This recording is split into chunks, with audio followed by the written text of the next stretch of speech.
छात्रों, online class में आपका स्वागत है। कल हमने जो है जलवायु कारक में जो है प्रकाश के बारे में चर्चा किया था। आज हम चल रहे हैं जो है दूसरे कारक जो है तापमान के बारे में चर्चा करने, टेम्परेचर के बारे में चर्चा करने।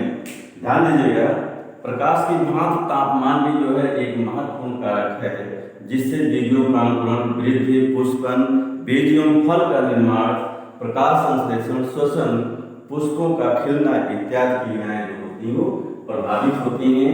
इसके अतिरिक्त तापमान से जो है जलवायु, वातावरण की आर्द्रता एवं वनस्पतियां जो होती प्रभावित होती हैं। ध्यान दीजिए, तापमान एक महत्वपूर्ण, प्रकाश की भांति तापमान भी एक महत्वपूर्ण कारक है, जिससे बीजों का अंकुरण, वृद्धि जो है, पुष्पन, बीज एवं फल का निर्माण, प्रकाश संश्लेषण, श्वसन एवं पुष्पों का खिलना इत्यादि क्रियाएं जो होती प्रभावित होती हैं। इसके अतिरिक्त तापमान से जलवायु, वातावरण की आर्द्रता एवं वनस्पतियां यानी पौधे भी होते प्रभावित होते हैं। ध्यान दीजिए, प्रत्येक जीव के लिए एक अनुकूलतम ताप की आवश्यकता होती है। किस ताप की? अनुकूलतम ताप की आवश्यकता होती है।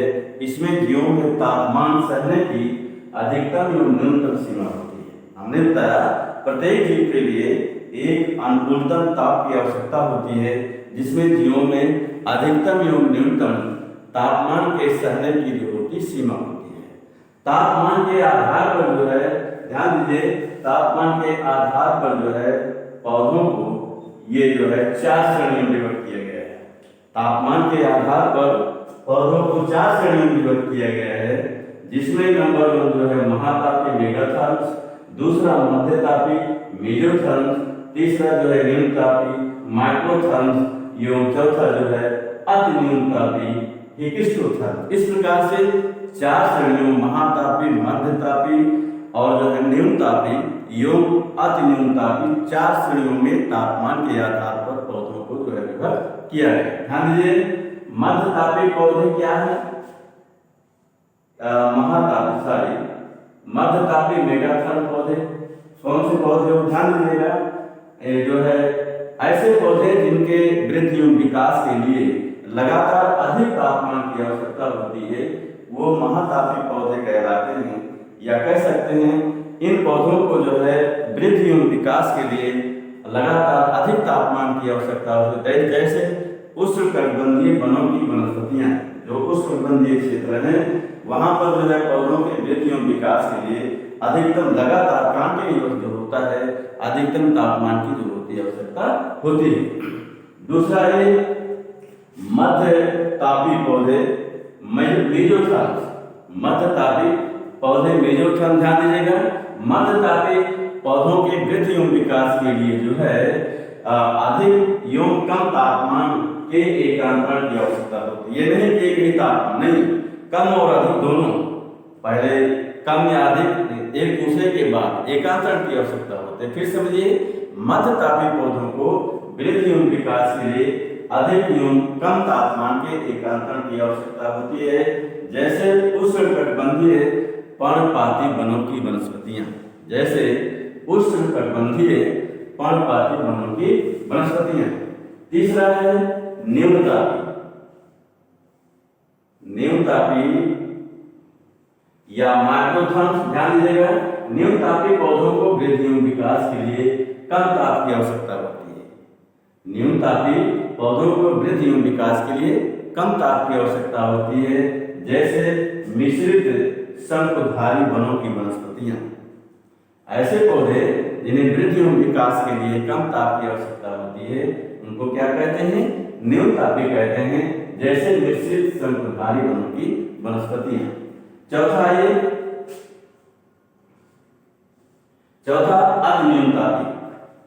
अति न्यूनतापी हिकिस्टोथर्म्स। ध्यान दीजिएगा, अति न्यूनतापी पौधों को वृद्धि एवं विकास के लिए कम से कम तापमान की आवश्यकता होती है। कम से कम तापमान, अति न्यूनतापी पौधों को वृद्धि एवं विकास के लिए कम से कम तापमान की जो आवश्यकता होती है। जैसे पर्वतीय एवं उत्तरी ध्रुवीय क्षेत्रों में उगने वाले पौधे, पर्वतीय एवं उत्तरी ध्रुवीय क्षेत्रों में उगने वाले पौधे जो होते हैं अति न्यूनतापी पौधे होते हैं जिनके वृद्धि एवं विकास के लिए जो है कम से कम तापमान की जो होती है आवश्यकता होती है। अब आइए हम चौथा करते हैं। अगला जलवायु कारक वायुवेग, यानी वायु गति या वायुवेग कह सकते हैं, विंड वेलोसिटी। ध्यान दीजिएगा, वायु जो होता है पौधों के लिए एक महत्वपूर्ण कारण माना जाता है। वायु की गति का सीधा प्रभाव जो होता है पौधों के वाष्पोत्सर्जन, इस पर वाष्पोत्सर्जन पर सबसे अधिक प्रभाव पड़ता है। इसके अतिरिक्त पौधों के परागकण तथा बीज एवं फल के वितरण पर भी प्रभाव पड़ता है। हमने बताया कि अन्य कारक की भांति वायु जो है कि गति का सीधा प्रभाव, या कह सकते हैं वायु भी एक महत्वपूर्ण कारक होता है। वायु की गति का सीधा प्रभाव जो होता है पौधों के वाष्पोत्सर्जन की क्रिया पर पड़ता है। इसके अतिरिक्त पौधों के परागकण, फल एवं बीज के प्रकीर्णन पर भी जो होता प्रभाव पड़ता है। आप देखते हैं तेज आंधी चलती है, तेज आंधी चलने से या वायु चलने से पेड़ या तो टूट जाते हैं, या तो उखड़ जाते हैं, या तो जो होते हैं एक ओर झुक जाते हैं। तेज आंधी या हवाओं के चलने से पेड़ जो होते हैं एक ओर झुक जाते हैं, या उखड़ जाते हैं, या टूट जाते हैं। इसी प्रकार समुद्र के किनारे एवं पर्वतीय क्षेत्रों में, इसी प्रकार जो है समुद्र के किनारे या जो है पर्वतों पर या पर्वतीय क्षेत्रों में जो है पर्वतीय क्षेत्रों में पौधों की शाखाएं जो होती हैं वो एक ओर से निकलती है। इसके कारण तेज हवाओं के कारण। इसी प्रकार तेज वायु या तेज वायुगत के कारण या हवाओं के कारण पर्वतों एवं समुद्रों के किनारे पौधों की शाखाएं एक ओर से निकलती है। क्यों? क्योंकि जिस ओर से वायु चलती है, उस ओर से जो होती हैं शाखाएं विकसित नहीं होती। क्यों शाखाएं नहीं विकसित होती हैं? क्योंकि तेज वायु की गति के कारण या हवाओं के कारण जो है जो कलिकाएं निकलती हैं, जो बर्ड्स निकलती हैं, वो समाप्त हो जाती, टूट जाती हैं। इसलिए उस ओर से जो होता है, जिस ओर से वायु चलती है, समुद्र के किनारे एवं पर्वतीय क्षेत्रों पर पौधों में शाखाएं एक ओर से जो होती वो निकलती है। इसके अतिरिक्त वायुगति जो होती है पर्वतों पर जो होती है या पहाड़ों पर वृक्षों की रेखा जो होती निर्धारित करती है। अधिक ऊंचाई पर जो है, क्योंकि अधिक ऊंचाई पर पौधे जो होते बौने होते, बहुत छोटे होते हैं। आप देखेंगे पहाड़ के किनारे पर जाएंगे पौधे बड़े नहीं दिखते हैं, छोटे दिखते हैं। अधिक ऊंचाई हम क्या होता है, वायु की गति जो होती है पर्वतों पर वृक्षों की सीमा निर्धारित करती है, क्योंकि अधिक ऊंचाई पर पौधे छोटे या बौने होते हैं और उससे अधिक जो होता है, अधिक ऊपर पौधे जो होते हैं, क्यों? और उससे अधिक ऊपर पौधे जो होते हैं वो सीधे होकर खड़े होकर नहीं पाते हैं। अर्थात वायु इतनी तेज चलती है तो वो उगे नहीं पाते, खड़े नहीं हो पाते हैं। तो ये जो होता है इस प्रकार से वायु वेग का प्रभाव जो होता है पौधों पर जो होता है पड़ता है। आइए नेक्स्ट जो है चलते हैं। नेक्स्ट कारक पांचवा जो है वायुमंडलीय कारक कहते हैं, वायुमंडलीय गैसों के बारे में। किसके बारे में? वायुमंडलीय गैसों के बारे में। ध्यान दीजिएगा, पृथ्वी की सतह से 15 से 18 किलोमीटर ऊपर ऊंचाई तक वायु से मौसम एवं जीवधारी जो होते हैं प्रभावित होते हैं। वायुमंडलीय गैसों में पृथ्वी की सतह से 15 से 18 किलोमीटर ऊपर ऊंचाई तक जो है मौसम, वायु से जो है मौसम एवं जीवधारी जो होते हैं प्रभावित होते हैं। ध्यान दीजिएगा, वायु में जो है ये निम्नलिखित गैसें पाई जाती हैं। वायु में निम्नलिखित गैसें पाई जाती हैं, जैसे number 1 oxygen 21%, carbon dioxide 0.03%, nitrogen जो है 79%, आर्गन जो है 10%, जल वाष्प वाटर वेपर ये 0.1%, neon, helium, methane, krypton, hydrogen, nitrous oxide N2O जिसको कहते हैं, योजेनान, ये सब मिलाकर के वायु में जो है 0.003% जो होते हैं वो पाए जाते हैं। हमने क्या बताया कि वायु में कौन कौन से गैसें पाई जाती हैं? जो है ऑक्सीजन जो है वो 21%, कार्बन डाइऑक्साइड 0.03%, नाइट्रोजन 79%, आर्गन 10%, जल वाष्प जो है 0.1%। इसी प्रकार neon, helium, methane, krypton, hydrogen, nitrous oxide एवं जेनन वायु में जो है 0.003% ये गैसें जो होती पाई जाती हैं।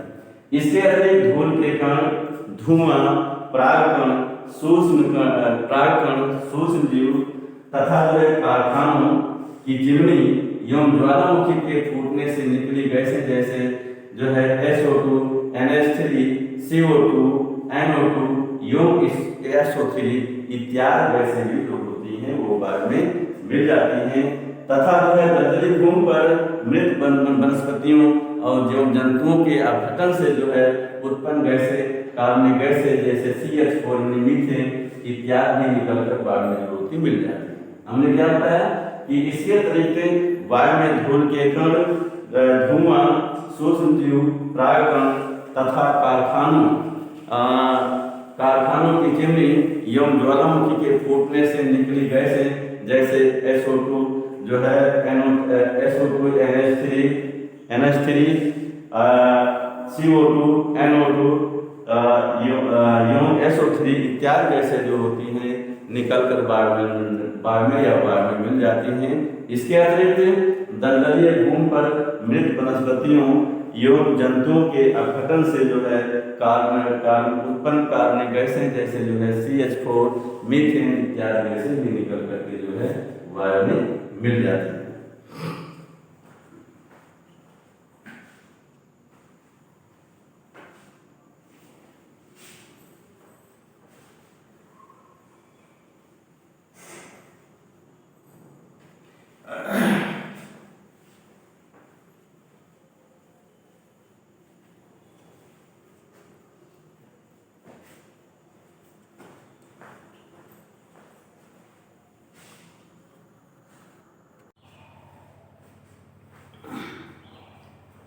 छात्रों, अभी हमने आपको जलवायु कारक में तापमान, वायु और वायुमंडलीय गैसों के बारे में चर्चा किया। अब हम चल रहे हैं वर्षा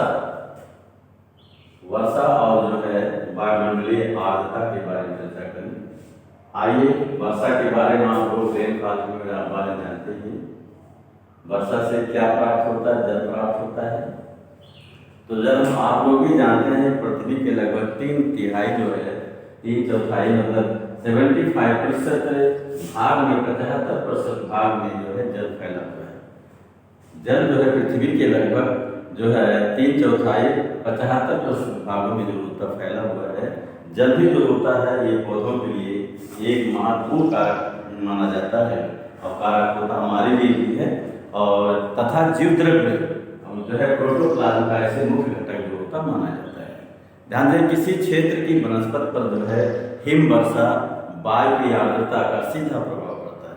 हमने बताया किसी स्थान के वनस्पति पर या पौधों पर हिम वर्षा एवं वायु की आर्द्रता का जो होता सीधा प्रभाव पड़ता है। अब ध्यान दीजिएगा, पृथ्वी पर की सतह एवं वातावरण के बीच जो है जल विनिमय के एक क्रमिक एवं नियमित चक्र चलता है। आप जानते हैं वर्षा होती है, वर्षा होने के बाद फिर वो वाष्प बनकर जो है बादल बनकर चला जाता है, फिर बादल बनता है, फिर बरसात होता है। तो इस प्रकार जो है पृथ्वी की सतह एवं वातावरण के बीच जो है जल विनिमय की क्रमिक एवं नियमित घटनाएं होती हैं, जिसे हम जल चक्र या वाटर साइकिल कहते हैं। क्या कहते हैं? जल चक्र, वाटर साइकिल कहते हैं। ध्यान दीजिएगा, पृथ्वी पर सभी स्थानों पर वर्षा जो होती है समान रूप से नहीं होती है तथा वर्षा का प्रभाव जो होता मौसम पर पड़ता है। पृथ्वी पर वर्षा सभी स्थानों पर समान रूप से नहीं होती है तथा वर्षा का प्रभाव जो होता है मौसम पर भी पड़ता है। ध्यान दीजिएगा, वर्षा एवं ताप का मिश्रित प्रभाव जो है किसी जो है स्थान की वनस्पति पर सबसे अधिक पड़ता है। वर्षा एवं ताप का मिश्रित प्रभाव किसी स्थान की वनस्पति पर सबसे अधिक पड़ता है। जैसे हमने यहाँ पॉइंट में लिखा है, जैसे अधिक वर्षा एवं अधिक ताप वाले स्थानों जैसे भूमध्य रेखीय एवं उष्णकटिबंधीय क्षेत्रों में या भागों में वन जो होते हैं या जंगल सबसे अधिक जो होते हैं उत्पन्न होते हैं। दूसरा जो है अधिक वर्षा एवं कम ताप वाले स्थानों पर लाइकेन, चीड़ के वृक्ष एवं जो है झाड़ियाँ पाई जाती हैं। चौथा जो है कम वर्षा एवं अधिक ताप वाले स्थानों पर कहीं कहीं छोटे छोटे पेड़ एवं जो है झाड़ियाँ पैदा होते हैं या उत्पन्न होती हैं। तथा जो है औसत वर्षा और जो है वर्ष में समान रूप से वर्षा न होगा, केवल वर्षा ऋतु में वर्षा, जैसे हम लोग जहाँ पर रहते हैं हम लोग का ये जो है औसत वर्षा वाला क्षेत्र है, और औसत वर्षा एवं वर्ष में समान रूप से वर्षा न होकर केवल वर्षा ऋतु में वर्षा वाले स्थानों पर शेष समय सूखा रहता है। हम लोग यहाँ वर्षा होती है वर्षा ऋतु में, उसके बाद बरसात नहीं होती, शेष में सूखा चल रहा है, शेष समय सूखा रहता है। और ऐसे स्थानों पर जो होती हैं पर्णपाती वनस्पति, जैसे हमारे यहाँ जो पौधे इधर उधर जो आम पेड़ ये सब नीम वगैरह होते हैं जो भी हैं, वो कुछ समय पश्चात उनके पौधों की पत्तियां झड़ जाती हैं, फिर नई पत्तियां निकलती हैं, ऐसे पौधे पर्णपाती कहलाते हैं। तो ऐसे स्थानों पर पर्णपाती वनस्पतियां पाई। फिर समझिए पृथ्वी में जल जो है एक महत्वपूर्ण कारक है और ये पृथ्वी के लगभग 75% भाग में फैला हुआ है। इसे जीवद्रव्य का भी मुख्य कार्य या घटक माना जाता है। किसी क्षेत्र की वनस्पति पर हिम वर्षा एवं जो है वायु आर्द्रता का जो होता है सीधा प्रभाव पड़ता नहीं होता है। पृथ्वी की सतह एवं वातावरण के बीच जल मिलने की क्रमिक एवं नियमित घटनाएं होती हैं, जिसे वाटर साइकिल जल चक्र कहते हैं। और जो है सभी पृथ्वी पर सभी स्थानों पर वर्षा समान रूप से नहीं होती है और वर्षा का प्रभाव होता मौसम पर पड़ता है। और हमने बताया वर्षा एवं तापमान का जो है मिश्रित प्रभाव किसी स्थान की वनस्पति पर सबसे अधिक पड़ता है। जैसे हमने बताया कि अधिक वर्षा एवं अधिक ताप वाले स्थानों जैसे भूमध्य रेखीय एवं उष्णकटिबंधीय क्षेत्रों में सबसे अधिक जंगल जो होते हैं पैदा होते हैं, उत्पन्न होते हैं। नेक्स्ट जो है अधिक वर्षा एवं कम ताप वाले स्थानों पर जो है लाइकेन चीड़ के वृक्ष एवं झाड़ियाँ उत्पन्न होती हैं। इसी प्रकार जो है कम वर्षा एवं अधिक ताप वाले स्थानों पर जो है कहीं कहीं छोटे छोटे पेड़ एवं झाड़ियाँ उत्पन्न होती हैं या पाई जाती हैं। तथा जो है औसत वर्षा एवं वर्ष में समान रूप से वर्षा न होकर के केवल वर्षा ऋतु में वर्षा वाले स्थानों पर जो है शेष समय सूखा रहता है। और जो है वहाँ पर जो है ऐसे स्थान जैसे हम लोग जहाँ रहते हैं उसको औसत वर्षा वाला क्षेत्र कहा जाता है। ऐसे स्थानों पर पर्णपाती जो होती वनस्पतियाँ जो होती पाई जाती हैं। नेक्स्ट आइए हम लोग चलते हैं ये वायुमंडलीय आर्द्रता क्या है। वायुमंडलीय ठंडक आ रही है, ठंडक आ रही है, वो वायुमंडल में नमी अधिक हो जाएगी, जलवाष्प अधिक हो जाती है। तो वायु में जलवाष्प के रूप में पाई जाने वाली नमी को आर्द्रता कहा जाता है, ह्यूमिडिटी कहा जाता है। वायु में जलवाष्प के रूप में पाई जाने वाली नमी को आर्द्रता कहा जाता है। तथा वायु के इकाई आयतन में जलवाष्प की जो मात्रा होती है जलवाष्प की जो मात्रा होती है उसको जो है वायुमंडलीय आर्द्रता या जो है एटमॉस्फेरिक ह्यूमिडिटी जो होता है वो कहा जाता है। और वायुमंडलीय आर्द्रता को सामान्य तौर पर जो होता है आपेक्षिक आर्द्रता या जो होता है रिलेटिव ह्यूमिडिटी भी कहते हैं। ध्यान दीजिए किसी स्थान के ताप, हवा, समुद्र तल से ऊंचाई जो है मृदा की या मिट्टी की आर्द्रता एवं वनस्पति वृद्धि दर इत्यादि जो होते हैं आर्द्रता को जो होते प्रभावित करते हैं। वायुमंडल की जलवाष्प ग्रहण करने की क्षमता जो है प्रत्येक 20 डिग्री फ़ारेनहाइट तापमान बढ़ने पर जो होती दुगनी हो जाए। जैसे तापमान बढ़ेगा तो आर्द्रता जो है वो कम हो जाएगी, वायुमंडल उसको ग्रहण कर लेगा। और जो है यदि तापमान कम होता है तो धीरे से ठंडक आएगी, तापमान कम हो जाएगा तो वायुमंडल में भी अधिक हो जाएगी। और यदि तापमान कम होता है तो धीरे धीरे जो होता है बढ़कर आर्द्रता जो होती है 100% या जो होते संतुलित बिंदु से जो होती है अधिक हो जाती है। इसी को हम कहते हैं वायुमंडलीय आर्द्रता। फिर समझिए वायु में जलवाष्प के रूप में पाई जाने वाली नमी को जो है आर्द्रता कहते हैं। क्या कहते हैं? आर्द्रता कहते हैं। तथा वायु की इकाई आयतन में जलवाष्प की जो मात्रा होती है उसे वायुमंडलीय आर्द्रता एटमॉस्फेरिक ह्यूमिडिटी कहते हैं। आमतौर पर हमने बताया कि वायुमंडलीय आर्द्रता को अपेक्षित आर्द्रता भी जो होता कहा जाता है।